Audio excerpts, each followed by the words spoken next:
So hello everyone, very good afternoon to all of you. I hope I'm clearly audible to you all. आप सब जानते हैं हम पढ़ रहे हैं manufacturing industries which is the second last topic of geography class 10th। तो पीछे जो हमने पढ़ा था बच्चे, वो बहुत इंपॉर्टेंट पार्ट था। जो अभी है वो भी इंपॉर्टेंट है, लेकिन वो अभी इजी है और आई विल से अपने एंड से मैं ये बोलूँ कि वो थोड़ा रट्टेबाजी वाला है।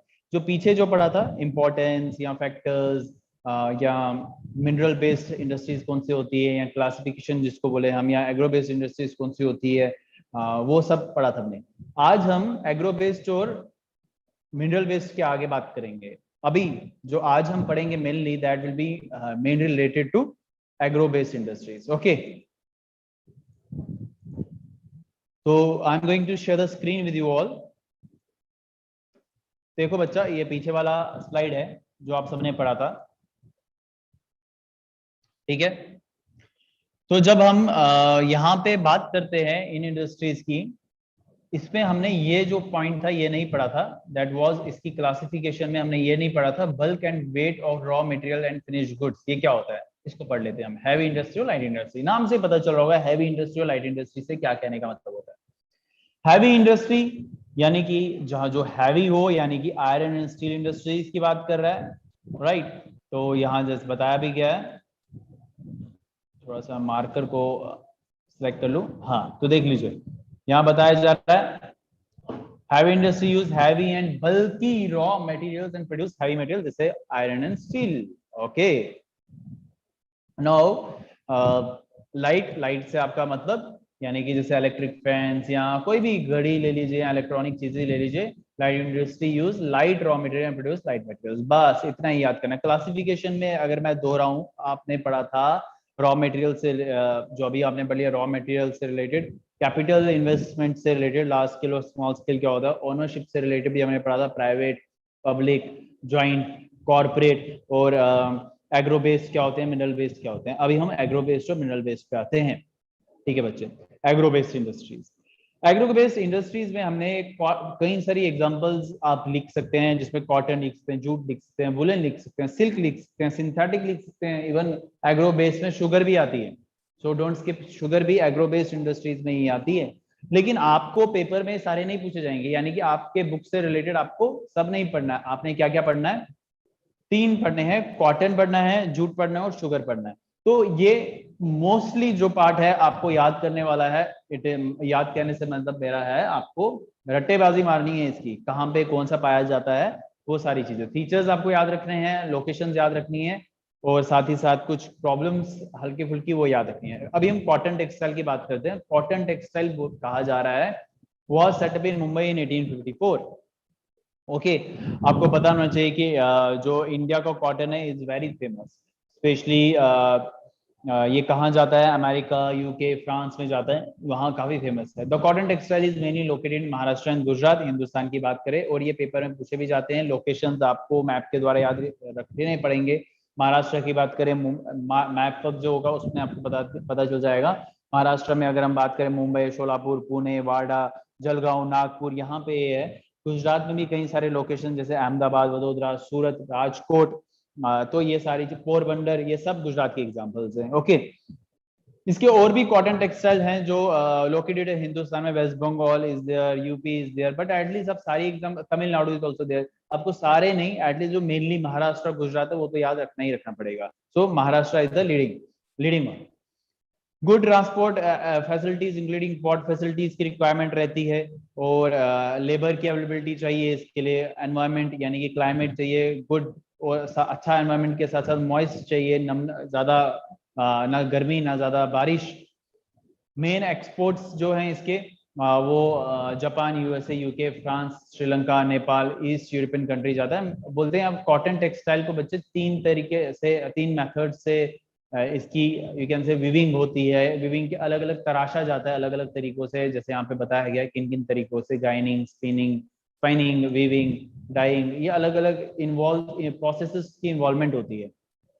बताया जा रहा है इसमें तीन मेथड्स हैं। हैंडलूम यानी कि हाथ से, पावर लूम यानी कि पावर मशीन आ चुकी है, मिल्स हो गया जहाँ पे बहुत बड़े लेवल पे किया जाता है, ठीक है। हैंडलूम आपने हाथ से देखा होगा, कॉटन को निकाला जाता है।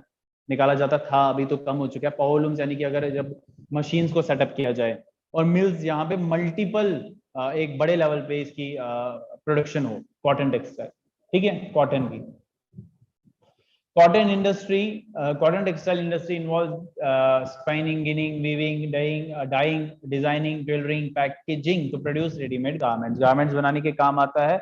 और इंडिया का जो कॉटन है फेमस है, और आपको पता होना चाहिए कि हमारा हिंदुस्तान का कॉटन तो फेमस है, लेकिन अभी भी हम इंडस्ट्रीज में यानी कि उस कॉटन से कपड़े बनाने में बाकी कंट्री से पीछे हैं। तो इसलिए हमारे जो कपड़े होते हैं वो मोस्टली कई बार बाहर से भी आते हैं बन के, और वो यहाँ पे अपना बिजनेस सेटअप कर देते हैं। तो वही बात हो गई बच्चे, प्राइमरी में we are very good, secondary में हम पीछे रह गए। तो सेकेंडरी को भी हम इनिशिएट करें, उसमें डेवलप हुए तो ज्यादा अच्छा रहेगा, ठीक है। कॉटन इंडस्ट्रीज को कुछ चैलेंजेस को भी फेस करना पड़ता है, या प्रॉब्लम्स भी आप लिख सकते हो, प्रॉब्लम्स को भी फेस करना पड़ता है, यानी कि scarcity of good quality cotton, cotton की क्वालिटी में कई बार कमी आ जाती है कई कारणवश। Main cotton growing area went to Pakistan during division. जब हिंदुस्तान के दो हिस्से हो गए तो पाकिस्तान एरिया साइड में जो कॉटन ग्रो होता था वो उनके पास चला गया। हमारे पास बाकी के कंट्रीज के कंपैरिजन में मशीनरी थोड़ी ओल्ड है, उसकी थोड़ी सी यू कैन से उसका जो आउटपुट है वो स्लो है। और पावर सप्लाई हिंदुस्तान का आपको पता थोड़ा थोड़ा नीचे अप्स एंड डाउन है, वो भी एक इसका रीजन है। Low output from labour, labour भी इतनी स्किलफुल नहीं मिलती है कई बार। और बाकी के जो फाइबर्स हैं बाहर की कंट्रीज से, वो हमें कई बार टफ कंपटीशन देते हैं, tough competition from synthetic fibres. Okay, I hope इतना समझ में आ गया होगा। मैंने बताया कुछ मुश्किल नहीं है, इससे कोई डाउट, कोई क्वेश्चन, कोई प्रॉब्लम्स नहीं होनी चाहिए, बिकॉज इट्स वेरी इजी। यहाँ पे देखो ये मिल्स हो गए, ठीक है, यहाँ मिल्स बताया गया कॉटन से रिलेटेड। नाउ एनीवेज, ये मैंने वर्बली आपको बता दिया, ये मैप वर्क यहाँ से पढ़ने की जरूरत नहीं है, I will provide it to you again. Okay, now बच्चे अभी कॉटन से हटके अगर हम जूट की बात करें, फर्स्ट मिल आपको याद रखना है कॉटन के 1854। अभी जूट की बात करते हैं। जूट को गोल्डन फाइबर भी कहा जाता है, और जूट में Hindustan is a leading producer of jute. Jute goods या रॉ जूट जिससे रस्सी वगैरह, मैटिंग वगैरह होती है, और भी अच्छे कपड़े भी बनते हैं इसके। Raw jute and jute goods, India is the largest producer of that. There are around 70 mills in our country. अभी तो बढ़ गए हैं ये। फर्स्ट मिल जो जूट की सेटअप हुई थी दैट वाज इन 1859। जूट से रस्सियां बनाई जाती है, बैग्स बनाए जाते हैं, कारपेट्स बनाए जाते हैं, बहुत अच्छे बनते हैं। Most of the jute mills are located along Hooghly river in West Bengal. आपको पता चल गया लीडिंग प्रोड्यूसर यानी कि एरियाज में कहाँ कहाँ, वेस्ट बंगाल, वेस्ट बंगाल के साथ साथ आंध्र प्रदेश भी है, बिहार भी है, यूपी भी है, मध्य प्रदेश, उड़ीसा, आसाम, त्रिपुरा, ये सब इसकी एग्जाम्पल्स है। बोलते हैं inexpensive water transport, inexpensive water transport से मतलब है, बट एनीवेज नेक्स्ट पॉइंट पे चलते हैं, समझ में आ जाएगा। इनएक्सपेंसिव वाटर ट्रांसपोर्ट आधा पॉइंट रह गया। A good network of railways, roadways and waterways to facilitate movement of raw material to the mill। बोलते हैं कि एक अच्छे नेटवर्क की जरूरत पड़ती है इसको एक जगह से दूसरी जगह पहुंचाने में, और किसी भी किसी भी चीज को आगे पीछे पहुंचाने, ट्रांसफर करने के लिए एक अच्छा टर्शरी सेक्टर चाहिए होता है। Abundant water for processing raw jute, बोलते हैं इसके लिए पानी की प्रोसेस जो है अच्छे से चाहिए होता है, तभी हुगली रिवर के पास आप तभी समझ सकते हो यहाँ पे क्यों बताया गया, क्योंकि पानी की अच्छी खासी जरूरत पड़ती है। Cheap labour from West Bengal, West Bengal में, अच्छा ये एग्जांपल दी गई है क्यों है यहाँ पे हुगली रिवर के पास, ठीक है, क्योंकि यहाँ पे वाटर जो है, वाटर ट्रांसपोर्ट इजी है। तो आप पॉइंट को समझ पाए, इधर बिकॉज आना चाहिए, because raw jute is available for West Bengal, inexpensive water sport, एक good network, evident water for processing raw jute, cheap labour from West Bengal. Kolkata is large urban center, provides banking, insurance, port facility for export of jute goods। बोलते हैं कि port facilities provide करते हैं मतलब अपने adjoining areas में West Bengal में। कोलकाता इसका एक अच्छी एग्जांपल है। तो ये सारी चीजें हैं, और इसमें चैलेंज इसमें भी फेस करनी पड़ती है। सबसे बड़ा चैलेंज आपको यही याद रखना है। सबसे पहले अब इसमें एक पॉइंट है, आप एक पॉइंट जो लिखोगे नहीं, आप डिमांड की लिख सकते हो, लेस इन डिमांड। जूट हमारे यहाँ पे लेस इन डिमांड है बिकॉज हाई प्रोडक्शन कॉस्ट है। प्रोडक्शन कॉस्ट जब हाई हो जाती है, जब प्रोडक्शन कॉस्ट हाई हो जाती है तो ऑफकोर्स उसके जो दाम है वो भी, उसकी जो बेचने के जो दाम है वो भी महंगे ही होंगे। तो कॉटन के कंपैरिजन में जूट महंगा मिलता है, और इसका कंपटीशन जो यहाँ पे बताया गया, stiff competition in the international market from synthetic substitutes. Okay, what else, ये 3 पॉइंट्स लिखेंगे दैट इज एनफ। और अबाउट नाउ शुगर इंडस्ट्रीज मैंने बताया, अभी हमने कॉटन पढ़ लिया, जूट पढ़ लिया, अब शुगर की बात करते हैं, देन आप एक इस पे रिवीजन ले लेंगे। शुगर आप जानते हैं कैसे बनता है। India stand second as a world producer of sugar. India is you can say एक सेकंड लार्जेस्ट प्रोड्यूसर है चीनी का। और हिंदुस्तान में कौन सा ऑक्यूपाइज द फर्स्ट प्लेस, कौन सी टाइप की चीनी, यानी कि गुड़ या खंड जिसको बोलते हैं, खंड सरी इसमें फेमस है। The raw material used in industry is बल्कि, बोलते हैं इसमें जो रॉ इंडस्ट्री ये जो है इसमें बल्कीनेस चाहिए होता है, ज्यादा सामान ज्यादा जगह ऑक्यूपाई करता है। It is the second largest agro based industry after cotton. बोलते हैं second largest agro based industry है कॉटन के बाद।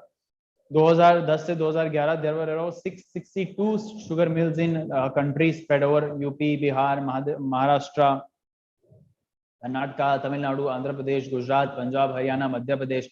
ये कुछ कंट्रीज के नाम जब बोलते हैं तो आप ये एटलीस्ट सारे नहीं तो एटलीस्ट 4-5 तो याद करके ही जाइएगा। Most of the mills are near the sugar cultivated areas. और ये जो कहाँ पे, जहाँ पे ऑफकोर्स शुगर कल्टिवेटेड एरियाज, यानी कि जहाँ पे इसकी कल्टिवेशन की जाती हो, जहाँ पे गन्ने लगाए जाते हो। ठीक है, इसमें लीडिंग कौन सा है, इसमें महाराष्ट्र जो है, यूपी, महाराष्ट्र, बिहार, ये सब इसके लीडिंग ही एग्जाम्पल्स हैं। ओके, 660 मैंने बताया, 662 मिल्स।